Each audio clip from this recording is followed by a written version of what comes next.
Manipur, which is the only northeastern state to go to polls this year, witnessed a turbulent election season.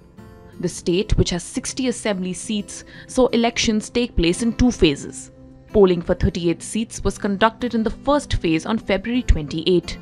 The first phase, which has 173 candidates in the fray, recorded a voter turnout of 78.03%. The second and last phase of Manipur Assembly elections was held on March 5. The second phase saw 92 candidates contest from across 22 constituencies and reported a voter turnout of 76.62%. Manipur's polls were marred by stray incidents of violence. In the first phase, a re-poll had to be ordered in 12 polling stations following incidents of violence. In the second phase of polls, heated arguments broke out among political party workers at polling stations and electronic voting machines were damaged. 2 people were also killed in separate incidents of poll violence.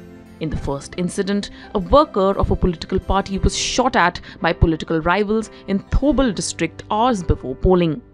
He succumbed to his injuries. In another incident, a person was killed and another was injured when security personnel opened fire at a group of people while they were trying to flee with an EVM from a polling booth after attacking poll personnel in Senapati district.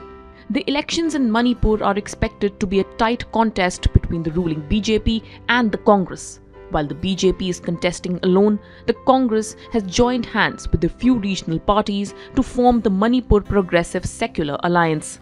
Similar to Goa, the Congress failed to form a government in Manipur in 2017 despite being the single largest party.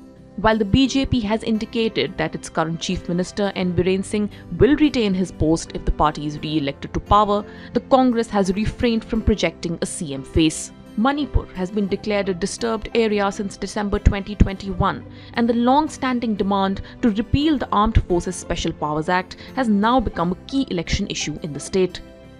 On the bright side, in the first phase, 381 polling stations were manned completely by all-women polling personnel, while one polling station was manned completely by polling personnel with disabilities.